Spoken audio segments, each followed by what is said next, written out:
Bonjour à tous. Aujourd'hui, je vais vous présenter en détail le volet démocratie du programme JL Citoyen. Alors, tout plan, tout projet, toute proposition doit toujours démarrer sur des constats, ce que j'appelle les postulats. Alors, les postulats ont été posés en 2017. Les postulats, quels sont-ils? Et je précise qu'ils se sont largement confirmés depuis. Le premier postulat est de dire que la Ve République en l'état n'est plus du tout adaptée aux hommes que nous avons. La Ve République était un costume sur mesure pour des hommes du type Général de Gaulle, par exemple. Et depuis, on a vu que ça va de pire en pire, et le niveau descend, le niveau de morale, le niveau de patriotisme, le niveau de don de soi à la nation, et de prendre ce poste comme une mission, et pas comme une carrière, a complètement disparu. Le niveau baisse. Donc aujourd'hui, il faut, on va dire, retrécir le costume. Le costume semble largement trop grand pour les hommes que nous avons, on va dire, à notre disposition, les hommes et les femmes, bien sûr. Ça, c'est un premier point. Deuxième point, et le plus important, c'est que la confiance est complètement rompue entre les citoyens, le peuple, et les élites au sens large. Alors les élites au sens large, c'est pas que les politiciens, mais puisque nous parlons là du volet démocratie, on va se limiter aux politiciens. La confiance est rompue. Les gens n'ont absolument plus confiance, à commencer par une déconnexion. Vous l'avez remarqué, pendant 10 ans, on voit bien qu'ils évoluaient dans un autre monde, qu'ils n'étaient pas du tout intéressés par les problèmes concrets des Français. Et là maintenant, c'est pire, c'est que la confiance est rompue. C'est-à-dire qu'il y a des suspicions de corruption. Il y a tant de décisions qui sont illogiques et qui ne correspondent pas aux souhaits des électeurs qui les ont mandatés, on va résumer ça comme ça, que les gens se posent des questions. Je dis, mais quelles sont leurs motivations? Est-ce qu'il n'y aurait pas un petit peu de corruption derrière tout ça? Donc la confiance est complètement rompue. Et alors le résultat de ces deux constats, évident, c'est l'explosion de l'abstention. Vous l'avez vu. Alors évidemment, on va me dire, oui, les élections régionales n'ont jamais attiré grand monde. C'est pas faux, ok. Les européennes non plus, c'est pas faux. Les municipales non plus. Enfin non, mais bon, on peut pas dire ça. En vérité, c'est vrai que c'était pas la folie, mais enfin là, on a vu une explosion de l'abstention. Parce que les gens ont compris, beaucoup, que les partis étaient un petit peu consanguins. Et que les politiciens, les élus au sens large, je dirais le Congrès, on va dire les députés, les sénateurs, on peut les mettre aujourd'hui dans le même panier, si j'ose dire, quasiment tous, ils sont là, je pense, nous pensons, beaucoup de gens pensent, davantage pour défendre leurs avantages de caste que pour défendre le peuple. On le voit en ce moment avec passe vaccinal, passe sanitaire, etc. Le peuple n'est absolument jamais consulté. Donc, c'était quoi l'objectif de ce programme, de ce volet?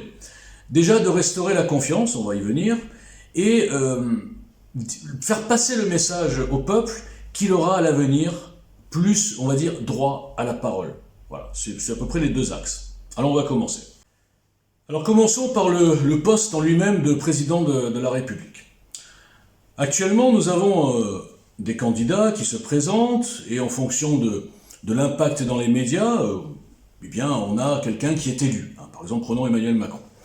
Il est élu sur des promesses de campagne, des fois des programmes très flous, très très flous, des incantations, beaucoup d'incantations, des phrases qu'on retrouve dans tous les programmes depuis 20 ans. Il y a certaines phrases, la France doit retrouver la place qui est la sienne, enfin voilà. Donc on a ça, et une fois qu'il est élu, juste après il y a les législatives, et tout a été fait évidemment pour que le président élu ait la majorité à l'Assemblée nationale. Et à partir de là, nous rentrons dans un long tunnel de 5 ans, en ce moment, où ce président et son gouvernement a absolument tous les pouvoirs. Alors, quand on tombe sur des gens, on va dire, cohérents, ça passe. Il y a des petits forcings de temps en temps, un petit 49-3, mais globalement, on ne sent pas un pouvoir autocratique, voire une tyrannie.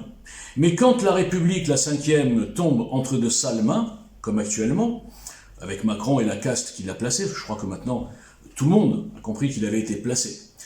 Eh bien, ça devient, comme on le voit tous les jours, depuis au moins 3 ans, une véritable tyrannie.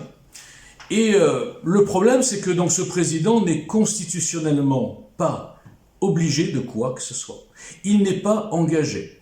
C'est quand même un métier extraordinaire où on n'a pas de contrat, finalement. Dans tous les métiers du monde, dans la vie normale, on a un contrat de travail qui impose des choses à respecter, et qui est en rétribution d'un salaire, etc. Là, non, nous avons quelqu'un qui peut présenter un faux CV, je vais essayer de schématiser, un faux CV, je suis ci, je suis ça, je ferai ci, je ferai ça, et une fois qu'il est embauché, le patron, c'est-à-dire le peuple, ne peut plus le virer. C'est extraordinaire. Alors par quoi nous allons commencer? Bien justement par ce contrat de confiance, que nous avons appelé chez nous le mandat impératif. À savoir que dans la Constitution, nous réglerons ça par un référendum juste après l'élection, ça c'était la théorie, eh bien nous donnerons aux Français à choisir, est-ce que vous voulez que le président soit comme vous tous, c'est-à-dire engagé. Il y a bien sûr des modifications constitutionnelles pour arriver à ça, parce que c'est absolument pas le cas actuellement. Donc partant du principe que le candidat s'engage sur un programme, s'engage sur l'application de son programme. Alors évidemment, c'est pas une obligation de résultat, on n'est pas complètement inconscient. Les résultats, parfois, notamment économiques, dépendent d'un contexte mondial, de plein d'événements. Imaginons la Covid, là, qui vient d'arriver, on ne peut pas tenir les engagements avec un truc imprévu comme ça. Mais un engagement de moyens. Bon, alors, je ne vais pas rentrer dans le détail, il faudra juste télécharger le volet. À partir du moment où nous avons rétabli la confiance, où les gens savent que quand ils vont voter pour cette personne, il va se passer exactement ce qu'il y a écrit dans son programme. Tout ce qui est gérable, je veux dire. Alors, ce mandat impératif implique donc, en théorie, dans la 5e, pour appliquer, d'avoir la majorité à l'Assemblée nationale. C'est ça qui bloque, parce qu'on va dire c'est pas possible. Eh bien, nous allons casser les codes de cette 5e. Actuellement, si on n'a pas la majorité à l'Assemblée nationale, on peut rien faire. Ou alors, gérer par ordonnance, mais ça serait un petit peu dictature quand même. Bon. Donc, qu'est-ce que nous avons fait dans le programme EGL? Nous avons changé complètement la méthode pour l'Assemblée nationale. C'est-à-dire que ce ne sera plus des élections à 2 tours avec 577 circonscriptions et un député par circonscription, d'accord? Mais des élections à un seul tour avec 150 circonscriptions au lieu de 577, mais 3 députés par circonscription. Ce qui veut dire, la simulation a été faite dans le programme, que nous arriverions, en tenant compte des résultats de 2017 par exemple, à une composition qui collerait approximativement au premier tour de l'élection présidentielle. L'élection présidentielle est le seul moment où on peut vraiment prendre le pouls du peuple, le pouls politique du peuple, puisque là, il y a quand même peu d'abstention, les gens ont envie de voter, c'est l'élection reine. Bon. Donc, une fois que nous avons cette Assemblée nationale, où mécaniquement, le président ne pourra plus avoir la majorité à l'Assemblée nationale. Alors, vous allez me dire, mais comment il gouverne? Eh bien, il gouverne grâce à ce mandat impératif dont j'ai parlé au début, et dont les détails sont dans le programme. Mais alors, vous allez me dire, mais alors l'Assemblée nationale ne sert plus à rien? Eh bien si, parce que le mandat impératif impose au président tout ce qui est dans le programme. Tout ce qui est hors du programme, des propositions de nouvelles lois ou des imprévus type Covid, sera géré sur un régime parlementaire. Et là, ça change tout. C'est-à-dire que, je vous donne un exemple, la Covid, par exemple, avec le système EGL, jamais un petit autocrate avec 3 conseillers dans son bureau et un conseil de défense, on ne sait pas d'où il l'a sorti, et une loi d'urgence complètement illégale, jamais ça n'aurait pu être possible. Parce qu'on leur dit, Monsieur le Président, la Covid n'était pas dans votre programme, forcément, puisque c'est imprévu, donc nous passons sous un régime parlementaire parce que vous n'avez pas de mission pour gérer la Covid comme vous l'entendez, parce que votre mission elle se limite à votre programme. Et là, on a un équilibre parfait entre un régime présidentiel et un régime parlementaire.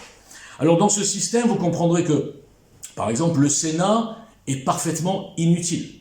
Il est déjà inutile, on l'a encore vu récemment, puisqu'il ne peut rien faire. Il peut juste retarder, amender, mais finalement, il ne sert à rien. Déjà dans la 5e actuelle, mais alors dans la 5e et demie, de façon EGL, il sert encore moins à quelque chose, puisque par définition, il ne pourra pas y avoir de dérive autocratique, ni de parti qui prend le pouvoir et qui peut faire ce qu'il veut. Il n'y aura pas de majorité absolue dans cette Assemblée nationale. C'est ça l'équilibre, le E de GL. Alors, donc le Sénat sera supprimé, évidemment. Ensuite, évidemment, nous avons vu aussi, alors ça s'est passé entre-temps, je l'ai ajouté dans le programme, je dois dire, nous avons vu que les institutions actuellement étaient complètement, alors je ne sais pas si c'est vendu, corrompu, lâche, j'en sais rien. Ce qui est certain, c'est que le Conseil d'État et le Conseil constitutionnel sont complètement aux ordres de l'exécutif. Nous avons donc une institution qui est censée peut-être même vérifier le travail du président, dont quelques membres sont nommés par le président. il y a quand même un problème. Bon. Donc vous l'avez compris, le Conseil d'État et le Conseil constitutionnel seront complètement réformés et nous reverrons de A à Z les nominations, la composition. Voilà, donc ensuite il y a un élément très important. Vous avez aujourd'hui des élections les départementales et les régionales, qui d'abord, on l'a vu, n'intéressent pas les Français. Ok ? Pourquoi ? Parce que je crois que les Français, les électeurs, se moquent complètement de savoir si c'est M. Martin ou M. Dupont qui est conseiller régional ou conseiller départemental ou président de région. Parce que dans les faits, dans les prérogatives des régions et des départements, regardez quelle est la liste, il n'y a aucun besoin d'avoir une couleur politique. Rien.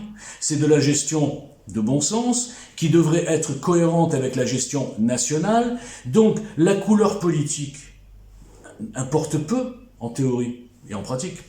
Et surtout, ces élections créent des barons, créent des contre-pouvoirs, ou des fois des choses qui appuient le pouvoir, donc qui sont dans tous les cas contre-productives. Nous avons des gens qui sont présidents de région, qui à un moment donné étaient tous de gauche, donc ils allaient contre la politique nationale. Ensuite, ils sont un peu de droite. Bon, bref, on n'a pas à polluer des décisions, les lycées, les routes, les poubelles, enfin bref, tout ce que gèrent les régions, par des prérogatives ou des lignes politiques partisanes. Tous ces élus ne servent à rien. Nous supprimerons donc l'échelon régional dans sa totalité. Nous reviendrons au département, et les départements, ce ne sera pas des petits conseillers qui sont élus, on ne sait pas pourquoi, seront composés des maires de chaque département, des maires qui sont, eux, élus par le peuple. Alors évidemment, il y a une petite technique à regarder dans le programme. Il n'y aura pas 3000 maires par assemblée. Donc, quand on a simplifié les étages, et que nous aurons 3 types d'élus au suffrage universel, les maires, le président et les députés. Déjà, on y voit beaucoup plus clair. Ensuite, dans l'esprit de contrat justement entre le président et le peuple, contrat en direct, qui passera donc, vous l'avez compris, par-dessus l'Assemblée nationale, qui est tenue par des partis, par des lobbies, par des intérêts, des alliances, par tout ce que les Français ne veulent plus, en fait, tout simplement. Dans cet esprit de contrat, nous allons aussi instaurer une notion de collectif. Collectif, c'est-à-dire que le président ne sera plus un homme seul. On voit bien les dérives de ce que ça donne un homme seul actuellement.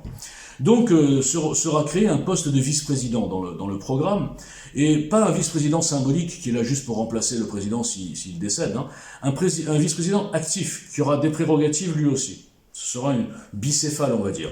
Et nous irons plus loin dans la campagne. Alors ça c'était la théorie, hein. Là c'est un petit peu tard. Dans la campagne, nous proposerons nous présenterons le nom du Premier ministre en même temps, hein, si j'ose dire, dans la campagne. Il y aura donc le candidat, le vice-président et le Premier ministre, et même quelques ministres, pour que le contrat de confiance soit en direct entre un homme, son équipe et le peuple français. Évidemment que nous utiliserons des référendums, hein, parce que là les référendums c'était quelque chose qui a l'air d'être oublié. Cette caste politique sait tellement que le peuple ne répond jamais comme le pouvoir le voudrait. Donc ils ont dit, on va arrêter de leur demander. Donc nous redemanderons. Mais alors bien sûr sur des sujets sociétaux. Hein. Il n'y aura pas de sujets sociaux, il n'y aura pas de sujets qui sont financiers, on va dire, parce que là on tomberait dans la démagogie et chacun essaierait de défendre son beefsteak, si j'ose dire. Et vous savez très bien que la somme des intérêts particuliers ne donne jamais l'intérêt général. Donc quand on a ce système-là, quel intérêt il a ce système que je vais expliquer rapidement, mais on peut le voir sur le site, on peut le télécharger. Quel est l'intérêt ? Au-delà même de la logique, de la simplicité et du fait de résoudre ce problème grave de confiance et de suspicion, il y a aussi un élément stratégique que j'ai souligné depuis 2017. Je me suis dit, le système est tellement tenu par les médias, par la justice complice, par les partis souvent consanguins, par les outils involontaires du système que sont le Rassemblement National et France Insoumise, qui sont bien sûr diabolisés aux deux extrêmes pour diviser. Au-delà de tout ça, eh bien, ce système permettrait d'envisager une surprise totale électorale. Imaginons, un candidat sorti de nulle part. À l'époque, je l'appelais l'OPNI, hein, l'objet politique non identifié. Il se trouve qu'actuellement, ça ressemble un petit peu à Éric Zemmour et Reconquête. Mais ce candidat et ce mouvement sorti de nulle part, qui gagnerait ? En l'état actuel de la Ve République, vous comprenez bien que sans historique et implantation régionale, etc., eh bien, ce mouvement OPNI ne gagnera pas les législatives. Ne gagnera pas. Ça veut dire que dès le premier jour, le président qui aurait créé la surprise, même sur un élan populaire énorme, imaginons un mouvement même citoyen qui fasse 60%, c'est un truc extraordinaire, bien derrière, je vous le garantis, c'est pas automatique, hein, c'est comme les antibiotiques, c'est pas automatique, et derrière, sans implantation, il y aurait une espèce de front républicain contre ces intrus, hein, qu'ils soient citoyens ou un candidat hors politicien comme Zemmour, et aux législatives, ils ne gagneront pas. D'accord? Et donc, il ne pourra pas alors gouverner, oui, mais il ne pourra pas appliquer l'intégralité de son programme, voire même pas peut-être 10%. Et ce petit détail, qui me semble pour moi important, hein, c'est peut-être un détail pour vous, c'est apparemment un détail pour tous les mouvements citoyens, gilets jaunes ou quoi que ce soit avec qui j'ai discuté, c'est un détail pour eux. Et pourtant, chez nous, chez EJL, nous trouvons que c'est l'essentiel. C'est pourquoi, je le dis et le redis, un petit peu dans le vide depuis 4 ans maintenant, sans ce système, aucune initiative hors système justement, citoyenne ou même candidat, je le répète, comme Zemmour, ne pourra gagner et gouverner derrière, et changer vraiment les choses. Voilà. Alors vous l'avez compris, ce que je viens de vous dire en 3 mots, ça nécessite beaucoup de modifications constitutionnelles. Alors il est prévu dans le programme, dans le timing, qu'un référendum, dans les 15 jours qui suivraient l'élection du président EJL, dans les 15 jours serait organisé un référendum où il y aurait bien sûr toutes les modifications constitutionnelles à valider par le peuple en direct, et 3 ou 4 questions dites sociétales, qui seront dans le même référendum. Une grande, interrogation du peuple, qui confirmerait évidemment la surprise électorale, parce que là, c'est pas des élections avec des partis qui vont voter, qui vont se mettre en... Non, c'est un référendum. Les gens, par cohérence, à partir du moment où il y aura une majorité qui sera prononcée pour ce programme, pour cette nouvelle façon de faire de la politique, ils valideront les modifications constitutionnelles. Je vous rappelle que la Constitution n'est pas tombée ou descendue du mont Sinaï. Hein. Aujourd'hui, les politiciens essayent de construire un contenu qui rentre dans le contenant. Okay. EJL, depuis le premier jour, a dit « Nous allons construire le contenu idéal ». Et le contenant s'adaptera au contenu idéal. C'est la démarche inverse. Et je peux affirmer encore plus ça, d'autant plus que depuis quelque temps, nous avons compris, avec notamment l'instauration illégale, je le dis et je peux le démontrer, de la loi d'urgence sanitaire, que la Constitution, de toute façon, n'était pas respectée. Voilà. Donc, écoutez, j'espère que vous prendrez le temps de télécharger ce volet du programme, de le lire, c'est pas long, c'est assez facile, vous savez, chez EJL, c'est simple, clair et net, hein, il n'y a pas de grands mots, il n'y a pas de grande philosophie, c'est du direct, c'est du clair, c'est du cash, c'est du concret, tout le monde peut comprendre, il suffit de lire. Voilà, j'attends vos questions s'il y en a avec grand plaisir. Merci.